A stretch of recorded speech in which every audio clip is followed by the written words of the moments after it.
My name is Earl Willis Jr. Today is May the 18th, 2017. I work for the Warren County Public Library, and today we have Mr. Pounds with us today, and we're in Bowling Green, Kentucky. Mr. Pounds, where and when were you born? I was born the 23rd of September, 1935, Okay. in the municipality of Levelland, Texas, Texas. which is 30 miles west of Lubbock. Another 35 miles or so, I would have been a New Mexican instead of a Texan. Okay. But you were born in Texas. I was born in Texas. yes. Okay. Did you have any parents or siblings that were in the service? My father was drafted at age 36 Okay. with 2 children at home and a wife in 1943 and reported on active duty in January 1944. And you want to show that to the... I have his picture. Oh, yeah, look at that. He was drafted into the Navy, if you can imagine such a thing, drafted into the Navy. He went to Quartermaster school and was assigned duty on a minesweeper. He was a quartermaster, Okay. and the symbol for the quartermaster, what he wore on his sleeve, was a ship's wheel. Okay. But I'm not sure that he spent all that much time on the bridge of the ship. The ship that the boat he was assigned to was the USS Rebel, R-E-B-E-L, as in Southern Rebels. Okay. And it was a minesweeper. He was assigned to the Pacific Fleet, Okay. and So he was in the Pacific Theater. he was in the Pacific Theater and was on the first wave of Iwo Jima and Oh, really? Okinawa. The minesweepers would lead the landing craft in as far as they could, and then when it really got shallow, see, the minesweepers had a very shallow draft, so they could go in deeper, Okay. go further ashore than Okay. other ships. Then when it got really too shallow, they would turn away, and then the landing craft would go the rest of the way in. So he was on the first wave, what they called, of both Iwo Jima and Okinawa. Did your father actually see the island of Iwo Jima? Oh, yes. Okay. Did he see Mount Suribachi? He saw the big mountain? Yeah. Okay. Oh, yeah. That's, Sure. that's, They were right there. that's awesome. They fought off kamikazes day after day after day. And Okinawa, it was one of the most fierce Yes. kamikaze. That's right. Yeah. His ships shot down 5 kamikazes one day. My father always said, we really got 7, but we were only credited with 5. Okay. So yeah, that's awesome. That's really, because I can tell by seeing your father that he was a young man, but he wasn't a kid. You can tell that No, he was a he was grown not a man. kid. And curiously enough, when he was in 23 months, and because of his maturity and because of the vacancies that they had, he was a petty officer first class in 2 years, meaning he had gone from E1 to E5. E6 was the top. One more promotion and he would have been a chief petty officer in 2 years. In 2 years. Yeah. I often wondered, of course he had a wartime experience, but I often wondered, if you really looked at that, you have 2 years in, you are already a petty officer first class. You could be a chief petty officer and already have good rank for a retirement if you wanted to stay in the reserves. Yeah. But the reserves, or doing anything else in the military, were curse words to a lot of vets who had seen a lot of action in World War II. So that never even was a consideration. That's awesome that you would show that picture and you would tell us about that. That's some really those are the people that are not familiar with Iwo Jima and Okinawa. They were some of the fiercest fighting in on the Pacific Theater towards the end of World War II, and it was just really from what I understand, the Iwo Jima, of course, one of my favorite. If you can see you probably see this, that's one of my favorite pictures. Oh, yeah. Joe Rosenthal's Yeah, Joe's picture. The old, the Iwo Jima is the flag raising, and that's just really Not just, sure about you. yeah. I appreciate you sharing your story about your father. Appreciate that. So, how much do you think that carried into your service? It had something to do with it. I was very proud of my father's service. But his youngest brother, he was one of 4 boys. He was drafted into the military, and the youngest son, his youngest brother, my uncle, went to aviation cadets, earned his wings and a commission, and flew C-47s during the war. Except he was never put in a theater. His time was spent flying ferry runs from San Francisco to Anchorage and back, just up and down. Said the only thing they even thought about looking out for were Japanese submarines. And they never did see any, but that's how he spent the war. And one of his first cousins was also a pilot. So I had 2 close relatives who were Air Force, although he was Navy. So in the back of my mind, I really wanted to go Air Force. Plus, Reese Air Force Base was only 20 miles from where we lived, so I was around Reese Air Force There's a big Air Force base in Texas, right? Oh, there are many. Well, during the Cold War, there were many Air Okay. Force bases. When the Cold War came to an end, when the Soviet Union collapsed, Reese was one of many bases that was closed, but it was primarily a pilot training base. Okay. Can you, for the people watching, can you tell them maybe, or what you were doing before you entered the service? And I also, excuse me, were you enlisted, correct? No. You were drafted? No. You were commissioned? Yes. Commissioned, okay. You were sure you were commissioned? I graduated from high school in 1954. Okay. And I went to Texas Tech, which was in Lubbock, 30 miles away, Okay. for several different reasons. Number 1, because my family had traditionally gone there, and number 2, we could afford it. Okay. So there was a financial reason there too. But Texas Tech had an ROTC unit. So when I enrolled in college, I took the first 2 years of Air Force ROTC because that's what I wanted to do. If I could have majored in it, I probably would have, because at that time in my life, that's what I was focused on. So I had no enlisted time at all. I never enlisted in anything. I went through the 4 years of Air Force ROTC at Texas Tech, and I was commissioned a second lieutenant in 1958. Okay. Okay. So this is just maybe like, what, 3 or 4 years after Korean conflict or war? It's still going on. And 50, what year was it? What? Well, 58? Well, that was 58. The war was over. Yeah, over, But, yes.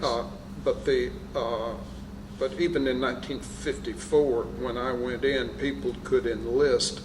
The educational benefits had not run out. Okay.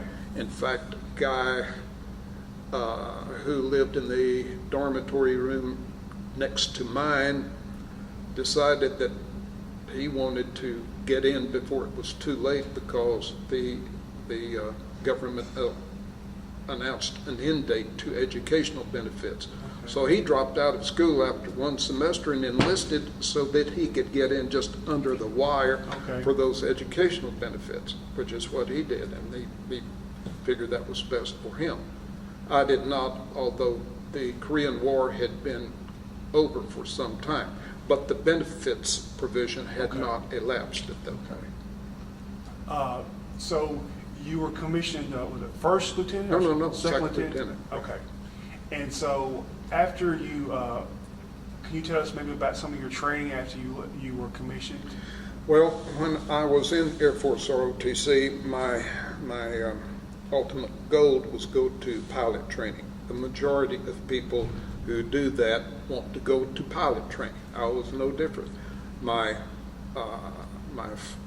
uncle and my father's first cousin had both done that. I wanted to do it. That's what I wanted, how I wanted to make my mark. But there were a few, shall we say, inconvenient facts to deal with at the time. Number one, when I took the physical, the flight surgeon and I had a slight disagreement on my visual acuity.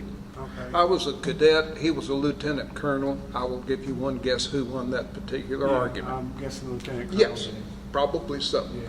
So I did not get to fly, but I still wanted to go in the Air Force. I wanted to travel, I wanted to be stationed abroad, I wanted to see what the Air Force could really show me and what I could give the Air Force. So when I received my orders, I was sent to Tyndall Air Force Base in Florida to weapons trainer school. It was called a weapons officer. AFSC, you familiar with that? Air Force Specialty Code? Yeah. 1744. I was a weapons controller. Okay. And what it was a glorified name for GCI and GCA. These sound familiar? Yes. Ground control, intercept, and ground control, GCI, GC approach. Okay. In other words, traffic cops worked in the tower most of the time. I thought, well, I'm going to end up with tower duty, so we'll see what happens. So that school was 10 weeks. Then I had a couple of weeks of leave, and I did receive orders to go to Germany. So I went home, got all my affairs in order for a long stay abroad. I was abroad 33 months. Okay. And so I left, arrived on duty station on Thanksgiving Day, 1958. Okay. There was snow all over the place, and I was not even on a regular Air Force base. I was on an operating location out on a hilltop out in the boonies. When you think that you're going to be stationed on an Air Force base and then you get a semi-remote assignment, it can come as a bit of a surprise. Yes. I was stationed with the 38th Tactical Missile Wing, Okay. and we worked with MSQ-1A radar. I have a picture here. When I arrived, they said, all right, you went to weapons controller school. I said, yes. I said, forget everything you learned except the vocabulary. I said, Yeah. okay. So here is a picture. Actually, this is a rooftop, but here you can see the radar dome, just which is right on the other side of this building.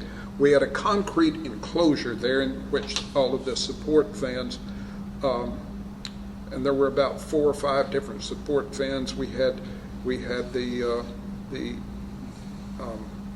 radar dome itself. We had the plotting room. We had 2 communications vans.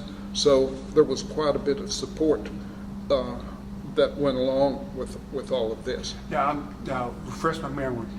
Which state did you say this was? This is in Germany. Okay. That's in okay. I'm sorry. I thought it was in the States. No, It's in Germany. this is in Germany. Okay. And we were in the Odenwald, Okay. and we were in a small place. They call them the Dorf village, Dorf Reisenbach, Germany, in Odenwald. Okay. And curiously, the closest town of any size that at least had a telephone exchange was Mudau, M-U-D-A-U, Mudau. And I still remember our telephone number.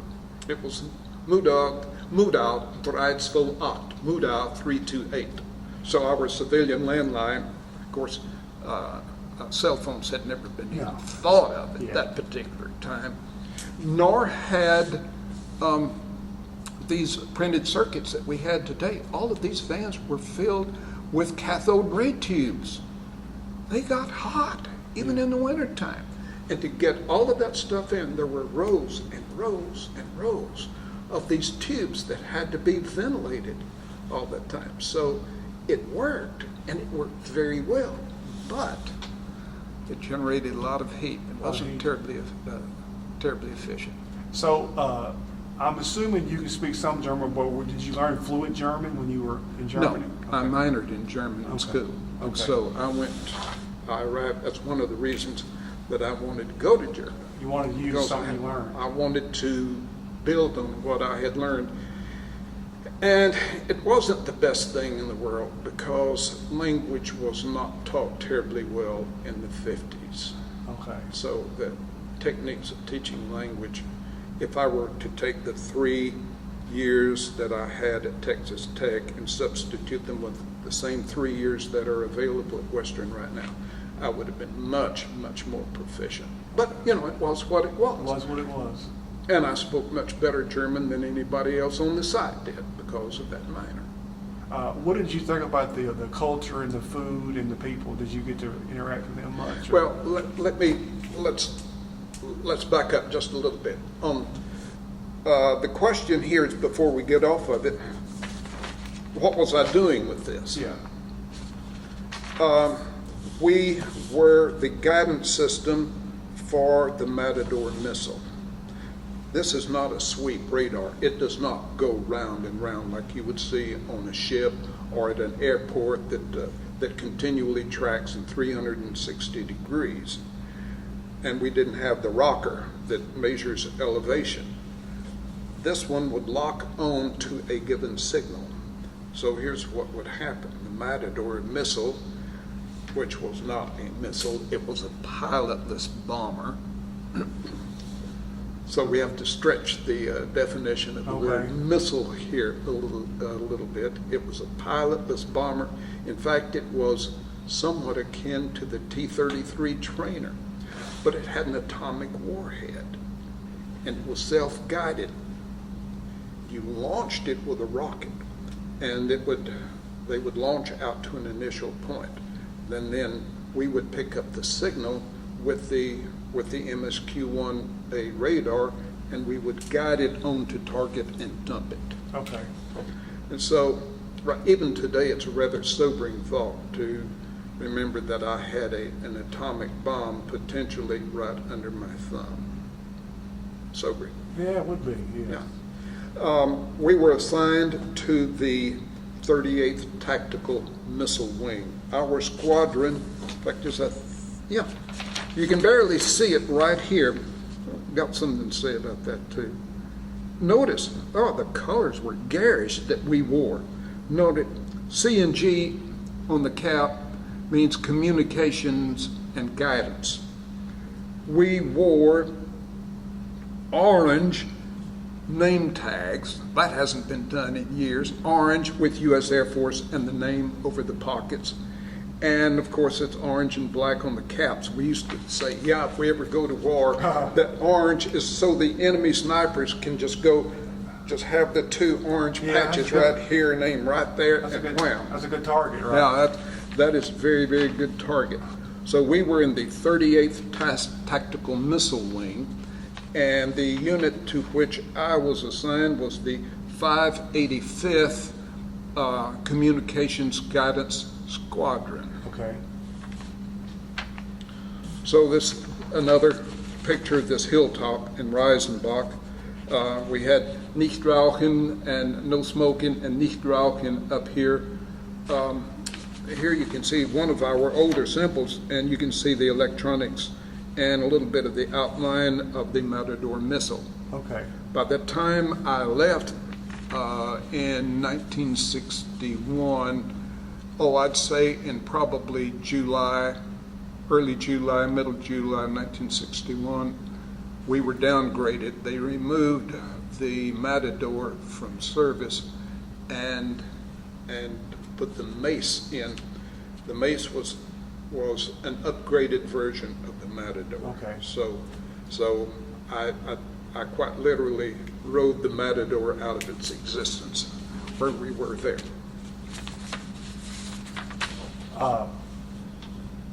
So We're talking about, sometimes we use terms if we know, talk about things, but could you explain to people maybe what the Cold War was, if they don't, if watching this and they don't understand what I know that's a really kind of in-depth topic, but in general terms, can you maybe explain what the Cold War was? Well, the Cold War and the period in which I was involved with it on active duty was probably the height of the Cold War. It was the, for people who hear this, say who were born after 1989, probably have only a scant concept of what the Cold War was. But it was the concept that both the Soviet Union and the Western world had atomic weapons, and that we were assured of mutual destruction if we ever went to war. But that did not stop either one of them from trying to gain influence and gain territory and get more satellites. And so our concept was to contain our goal, our mission. In fact, it was everything I did right there was to contain the Soviet Union. Okay. And so, I guess, and correct me if I'm wrong, even though the Soviet Union really weren't technically involved in Vietnam, they supplied weapons and airplanes and training. In Vietnam, yes. And so that was their kind of the way of fighting against us. And when I was there, of course, it was East Germany. East Germany, East Germany, and West Germany. Yeah, right. Okay, and to explain to the people, when Germany failed in World War II, the United States got half of it, and then No, not right. no. What I'm saying is we kind of broke it up. The Western world. Yeah, the rest of the world. You had the four powers. The Soviet Union got the eastern part. Actually, Germany was divided into three parts. A lot of people, actually, technically, even four or five. A lot of people. You have to look at the World War II map to really understand what happened at the end of World War II. And one of the biggest mistakes that I see in military programs today, when they're talking about things that happened in the 40s, they use current maps of Germany instead of the pre-war map of Germany. When Germany was defeated, if you go back, look at wish I'd brought a map. I didn't know we were going to talk about this. But the 1939 map of Germany is much different than it is right now. In fact, it was in two different parts. They have the Germany that we know today. Now, this is going to be this, I'm trying to superimpose it. I can do it in my mind, but in reverse order. You had two branches over here, which were Silesia and Pomerania. Silesia and Pomerania were both given to the Poles. Then there was a separate area out here called East Prussia. Okay. East Prussia was divided between the Soviet Union and Poland. In 1939, before the general hostilities, the Soviets invaded and the Germans invaded and carved Poland up between them, what had been 1939 Poland. So the Soviets weren't about to give up what they had conquered and taken in Poland in 1939, so the German border had to come west. So Germany lost East Prussia, Silesia, and Pomerania, and attained the border on the Oder that it has right now. So many of the eras, as I say, with some of the documentaries, people are not cognizant of the fact that the border had changed so drastically. Berlin said, well, why is Berlin so close to the eastern border? It's because the border changed and Berlin stayed in the same place. And so the area that we were talking about was from the Oder up to the western border or the eastern border of of East Germany, where we were stationed. I guess I meant by we, I mean like the Western world. I'm saying we. Yeah. There were the Russians had what we later called East Germany. We had Central and South Germany. The French had an area that was very close to their border, the smallest of the occupation zones, and then the Brits had the North. Okay. And then all four of us had sections of Berlin. And so all of these made for a nice little boiling point, boiling a pot of political hot water during the Cold War, which never got, if it had been hot, it would have been shooting, firing, all of that stuff. So we did the very best that we could to keep the lid on it, and that's what we were. I just kind of want maybe to explain to people when we talk about Cold War, Yeah. we just sometimes we assume everybody knows what that is. Yeah. So when you were in Germany, did you contact your family much, or did you? I would call maybe once or twice a year, and I would write once a week. Okay. So yeah, I was in close contact with my family. Okay. And so you said you were in Germany. How long did you stay in Germany? 33 months. 33 months. Okay. And so from Germany, where were you stationed at?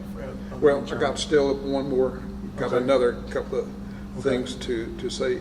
But between Thanksgiving of 1958, which was my first day on duty station, from the time that I left in August, I'd say must have been about August the 20th or so of 1961. Kennedy was elected president. Eisenhower retired, of course.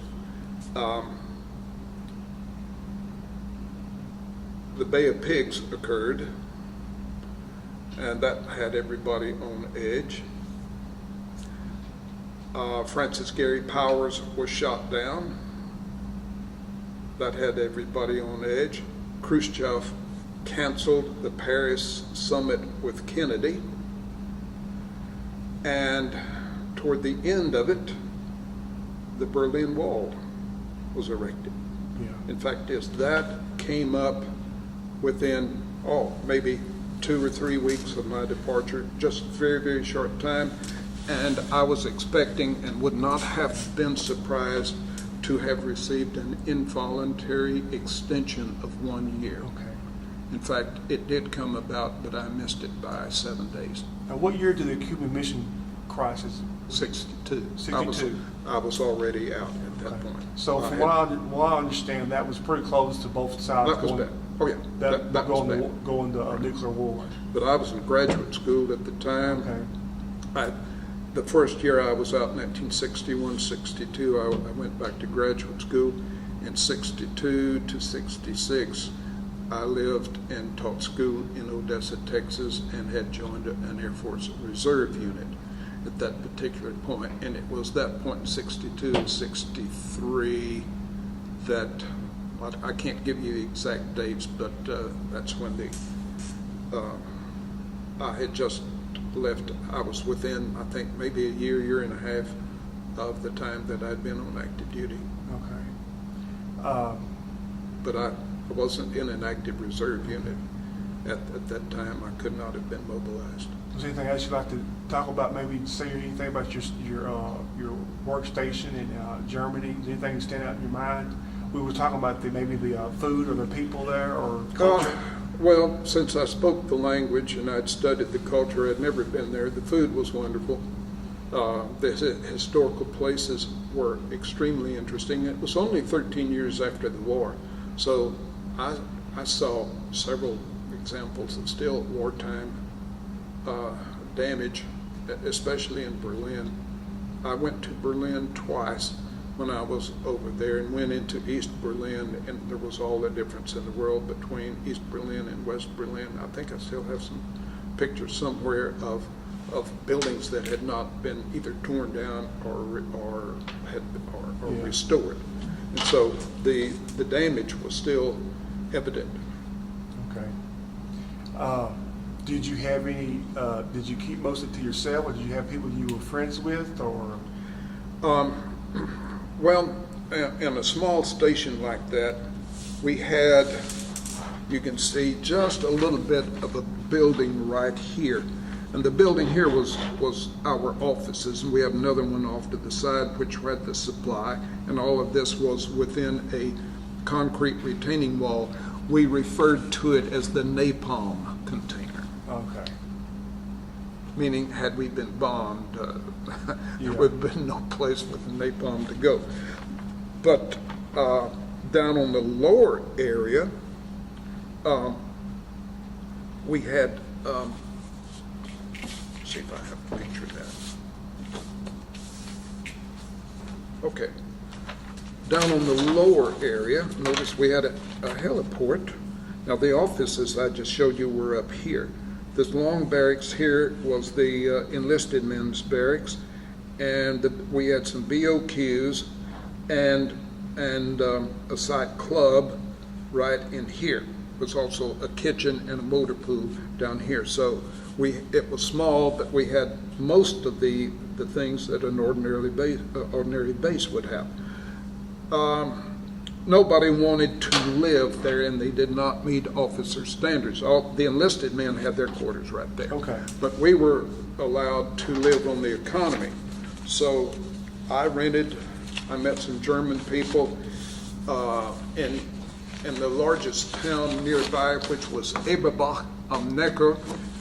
If you go to Heidelberg and follow eastward, the Neckar River, Neckar, goes east. Then you come to Eberbach, then it goes south down to Heilbronn.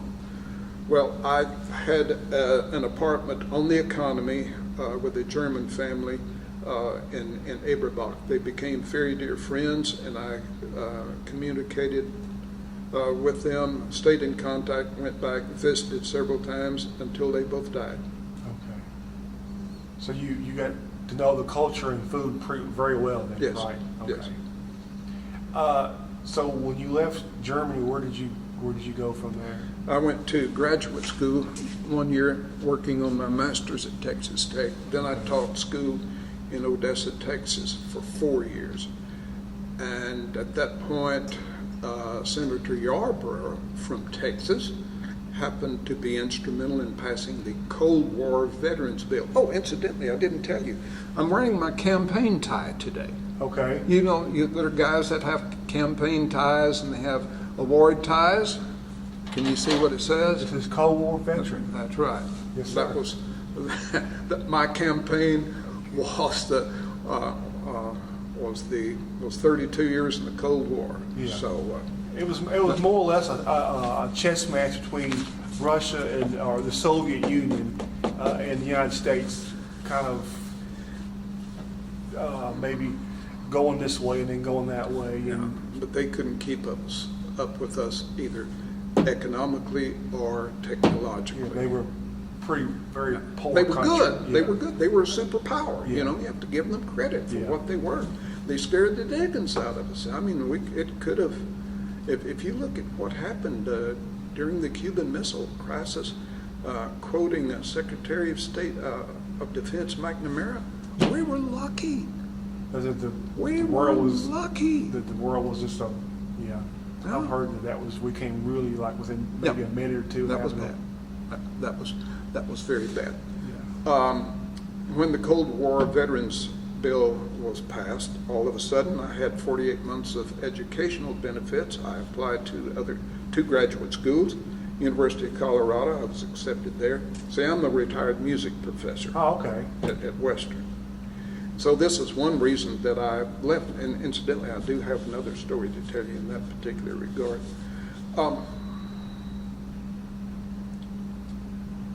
If I could have gotten into one of the musical organizations in the Air Force, I'd probably stuck it out Okay. for the rest of my life. I loved it very, very much. And in fact, leaving the Air Force was the most difficult decision that I ever had to make in my life, including getting married. Okay. And I'll tell you how close I came to it, Earl. I was at Bitburg Air Force Base, our headquarters, Okay. and this was about a week before I had to either stay or leave. And at that point, I was prone to stay. I really loved the Air Force, loved my time there. I loved what I did.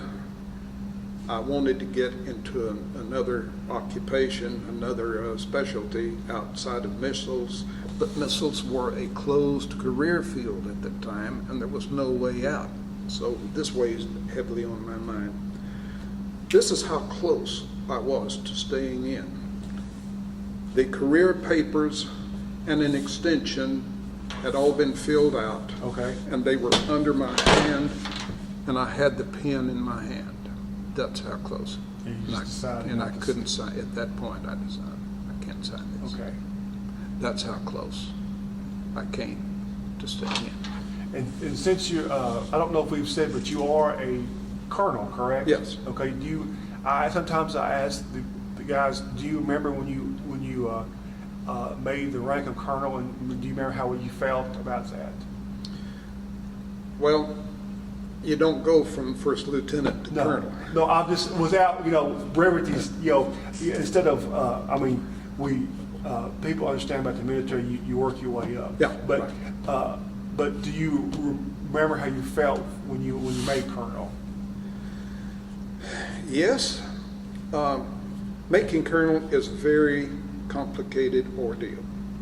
I was attached to, and we haven't talked about any of my reserve assignments yet. Okay. But I was attached to the Kentucky Air National Guard at the time. And I had been a squadron commander, and I was promoted. I was moved up to deputy commander for resources. Okay. And that was, the squadron commander was a lieutenant colonel's job, one of the best jobs I ever had. I was a lieutenant colonel at the time, and then I got put in an 06 slot. You understand 06? Yes. Okay.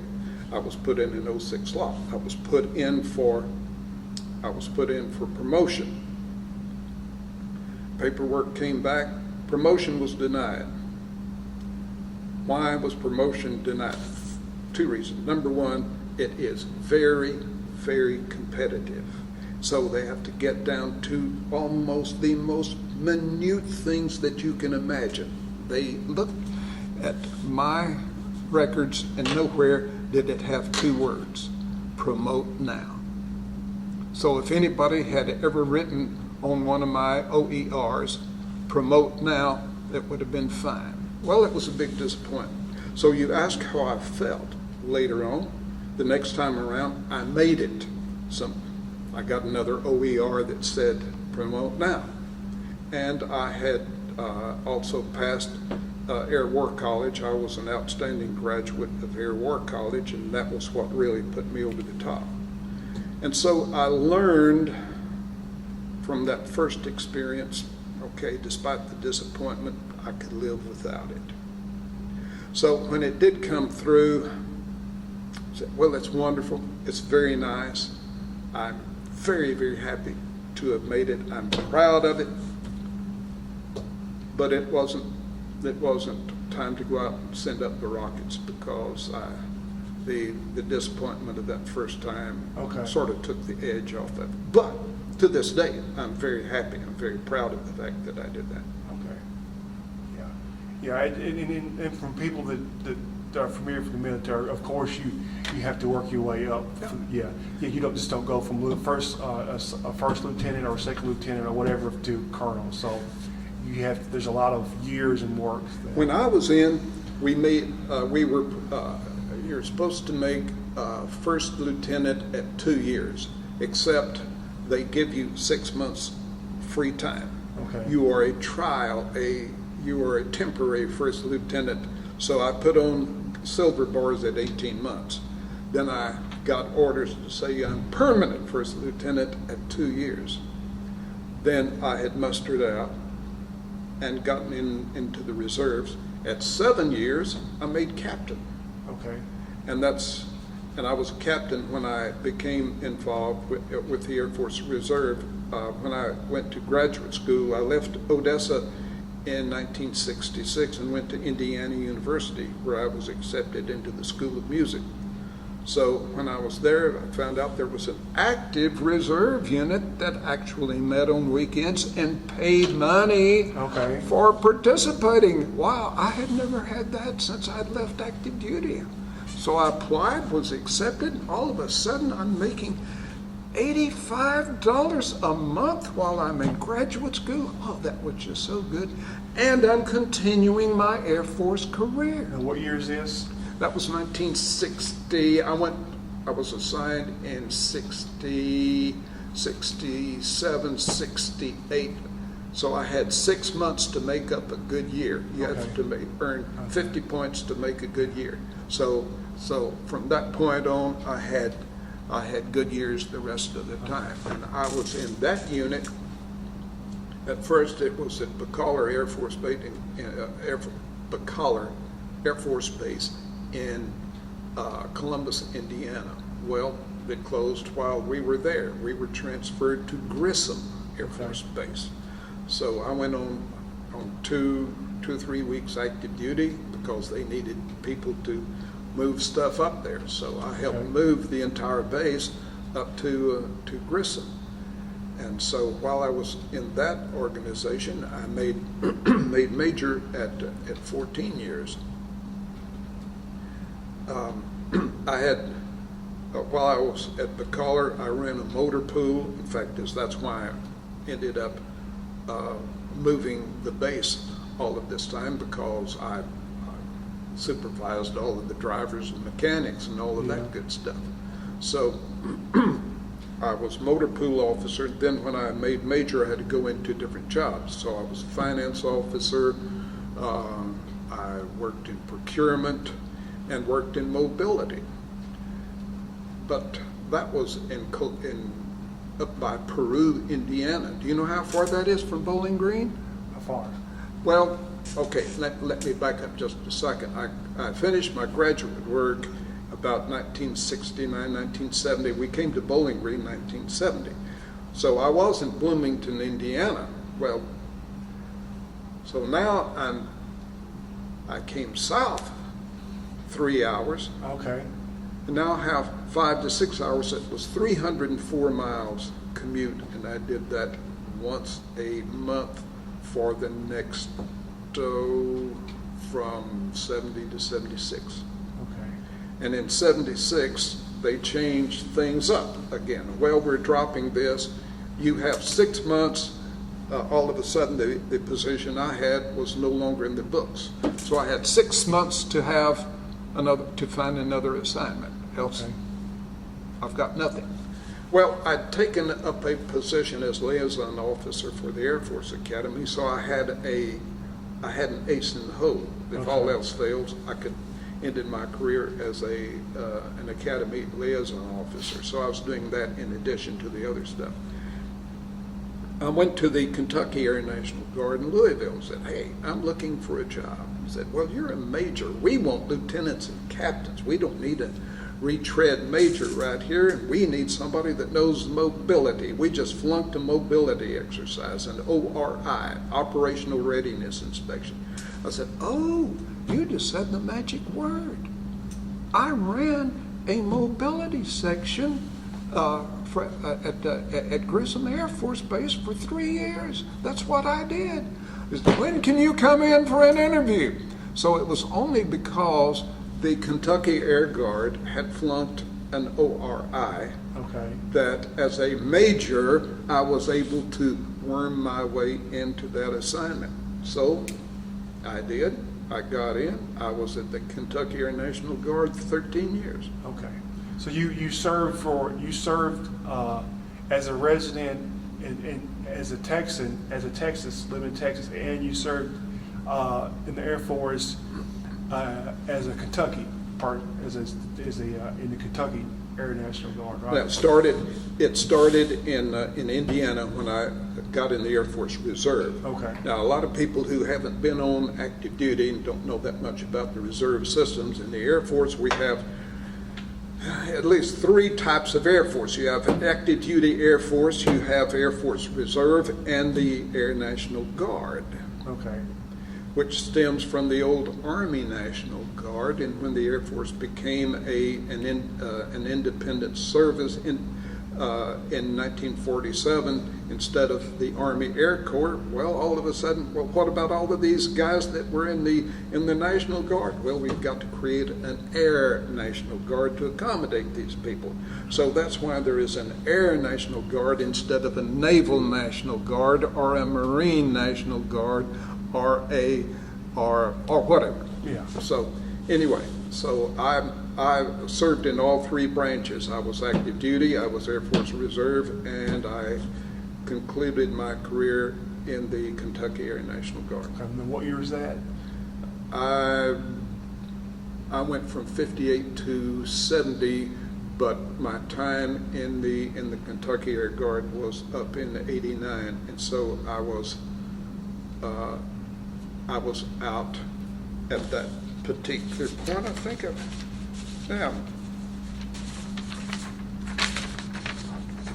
this is where I received this is my retirement ceremony in the parade, and I was given a medal by the Adjutant General. And my last 2 years, as a matter of fact, need to mention this, I was on the Adjutant General staff. I went from being Deputy Commander for Resources to the Adjutant General staff, where I did my last 2 years. And so, what led you to Bowling Green? Was it the working for Western? Mm-hmm. Okay. Got a job, you have to live and work somewhere. I always thought I'd go back to the Southwest. That was my intent. But the job situation in education had changed so thoroughly at that point that I was looking for a job between Orlando, Florida, and Point Barrow, Alaska, Okay. and several places in between. And my wife and I came down. Incidentally, I met her at Indiana University while we were there. We married while we were both in graduate school at Indiana University. And she's Kentuckian. She's Okay. from Sonora up the road here. Okay. And so we had friends who were here in Bowling Green. We came down to see them one weekend, and he said, "Well, would you like to go up on the hill and just look around and meet some people in the music department?" Sure, I'd be glad to do that. It turned out they had had a resignation. They asked me to come in for an interview. I had to go back, and I won the interview, and I got the job. And then, as they say, the rest is history. And the rest is history. I've been in Bowling Green. We have been in Bowling Green since 1970. Okay, so that's 47 years, right? How do you think your opinion, what did you think, how did the military get you ready when you taught your classes and you're being a professor? How did that influence you?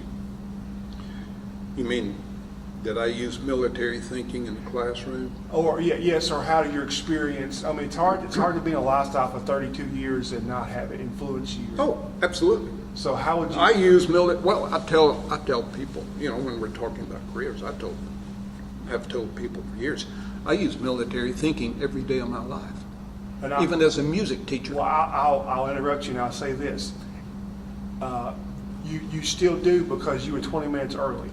Yeah. And so everybody that I've interviewed, never late. Always 5, 10, 15, 20, 30 minutes.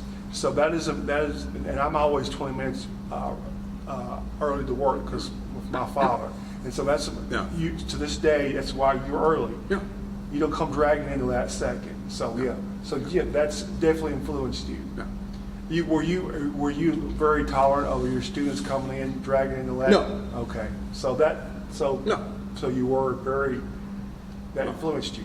Yes. Okay. No, I had no command authority No, you couldn't. on these students. You couldn't pun it, yeah. But they had me figured out fairly quickly that I tried my best to run a tight ship. And you were strict, or you? I was strict, but I tried to use, my personal style is to use a lot of humor. Okay. And my personal style is also not to let people get away with just a whole lot. You know, I can be lenient, I can be tolerant, but I have my limits. I have my There's a line. Yes, and when I speak and when I give instructions, it is in a military type of delivery. Okay. That's just personal You're style. welcome, I yeah. mean, it's been part of me for 30 most of my life. Yeah, and also I think from what I've talked to people is the accountability. When you're in the military, there's accountability. Oh yeah. If you don't do something, there's, and so sometimes in the civilian world, I say we in general, a lot of times people, they're not accountable for their actions, but that's the thing with people in the military, you're accountable for your actions. And so, yeah, I thought I might ask you, I probably knew the answer, but I was trying to lead you on and Okay. about how that influenced the way you taught. Yeah. And so yeah. I had this kid in one of my classes one time. I'm sorry to interrupt you. I'm sorry, but did anyone know that you were a retired colonel or in the Air Force, or you just Yep. have some? Well, I never. Never mentioned The people that I worked with knew.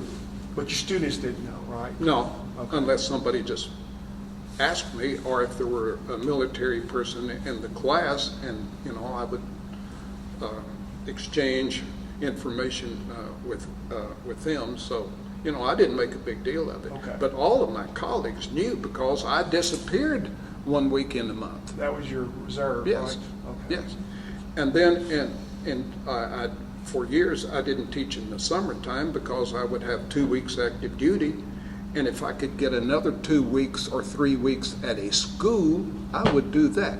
In the 28 years that I was in reserve forces, I earned another 13 months of active duty Okay. Well, that's yeah. in school tours and weekend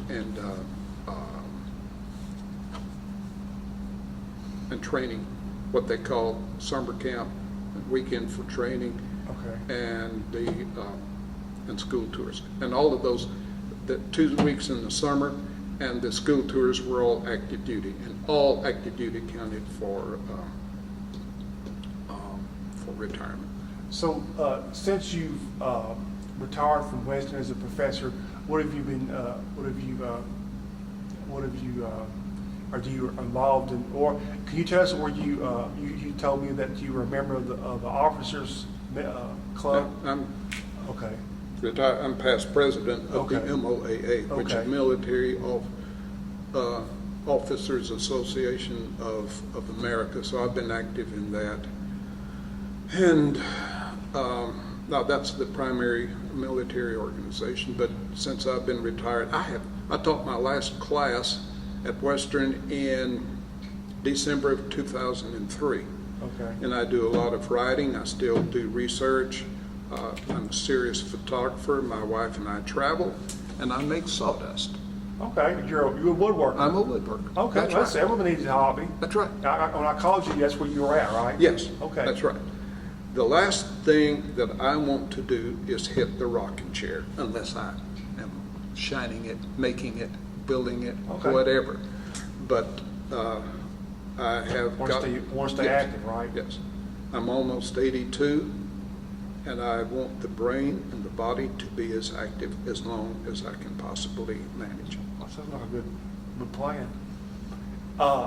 And kind of in closing things, what would you have people that watch this interview, what would you have them to take from this interview? If you can tell them one thing or 2 or 3 things, what would you have them to take from your military service, or what would you have them to get from this interview?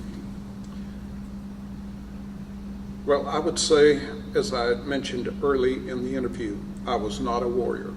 I never fired a shot in anger in my life. I was never activated. And you can barely be in the reserve forces today without living with 4 and 5 activations and going here and going there. So many people would say, well, you had a charmed life. No, I didn't have a charmed life. I was in the military during the Cold War, and it was not always fun. It was never fun, but it was something that had to be done. But they also serve who stand and wait. They also serve who are sentinels instead of warriors. I am not complaining that I was not a warrior. I have the greatest respect for those who were, like Dr. Wassam, who was in here with you the other day, Gomer Lesh, all of the people who have these war stories and war experiences. Many of them were wounded. You know, they were just, I have the greatest respect for these. I did not fall into that grouping. I had my own grouping. And so being in the military was just something that, in my case, in my instance, I don't think I could have done without. And you know, every person I asked that, I asked, actually I interviewed, his name is Bob Kirby, and he's the person, and he said that he wouldn't get, he was I believe he was in Korea for 13 months during the Korean War, but he said he wouldn't give anything for his military service. Without a doubt, every one single person I've interviewed, I'll say I wouldn't give anything for it. My son never had to go into the military because compulsory military service had gone by the boards by the time he came along. But he, even to this day, he says, you know, I still am jealous of you that you had that experience and I didn't. But he was an electrical engineer. He may have done well in the military. I think he would have done quite well in the military, but he still had a good life. Plus, he absorbed enough military characteristics from me Well, that's like when myself. he was growing up. Yeah. Yeah. So that was happening. Yeah. So yeah, was there anything in closing that you'd maybe like to Yes, tell? I have one war story that I would like to share. Okay. And it comes from my time in Germany. I was duty officer at operating location number 13, Lucky 13. One day, I think it was on a Saturday afternoon, and all of a sudden some things started to close in. It was a beautiful day. It was a weekend. People were not on duty, not reporting, so we just had the weekend staff. I received a call that we were going to have an exercise, not an alert, but an exercise on doing the problems with the mathematical problems, the equations working out the launch sequence with the Matador Missile. And these happened maybe 5 or 6 times a month. Well, I was on duty, and one of them happened. At the same time, one of my NCOs decided that he was going to have a very, very good time at the club and proceeded to drink too much beer. And he started to get a little bit belligerent. So I'm running an exercise. That's one of those consequences we were talking about. Yes, that's right. I'm running an exercise, and an NCO is getting to be a little bit out of hand, and the telephone rings again. There's been an accident. One of our troops was involved in an accident. It was a head-on collision. 2 German kids on a motorcycle collided with this guy and were flipped over the car. They are both in bad shape. So I've got 3 things going on simultaneously. I have to do the exercise. I'm handling this drunk NCO, and I've got a bad situation as far as one of our troops was concerned, and a fatality. So I worked that probably, it took 3 hours. I finally just lost patience with the NCO and had the air police take him to his quarters and confine him there, and told the people in the club that he was not to get any more alcohol for the rest of the day, even though he was off duty. So, but he had abused his privilege, completed that exercise, and then, of course, I had to work the accident and send the air police out and handle that situation. The young man died. His fiancée, who was with him, had a concussion and a broken femur. Since I spoke German, I had to handle all of the paperwork with the family over the next few weeks. I visited them in the hospital, and it was a bit of a mess. But I'll never forget the fact that I had to handle 3 situations simultaneously. It was somewhat of a rite of passage. Now, it does not begin to compete with people who are in a combat situation and they're getting hit from 3 sides. Now, they have 3 things that they have to really handle and handle quickly. But for a 23, 24-year-old kid, it was a bit of a rite of passage, and that we got through it. My commander was very complimentary of me, and I've never forgotten that situation. Think it made you stronger? It did. And it made me more empathetic to the people who had the loss, and I became very good friends of the young lady who and her family who survived the accident. They were all very, very good people. It was just a tragic thing, and it almost, and I'd say, it ruined the life of the guy, our troop, who was driving the car who hit them. It ruined his life. Yeah. So that's my. Well, I appreciate you sharing that with me, and I appreciate you sharing our story with us, and I appreciate your service in this interview. Well, thank you. All right. As I say, I'm a sentinel, not a warrior, but it was a pleasure. I appreciate it. Thank you. Thank you very much. Thank you. Thank you.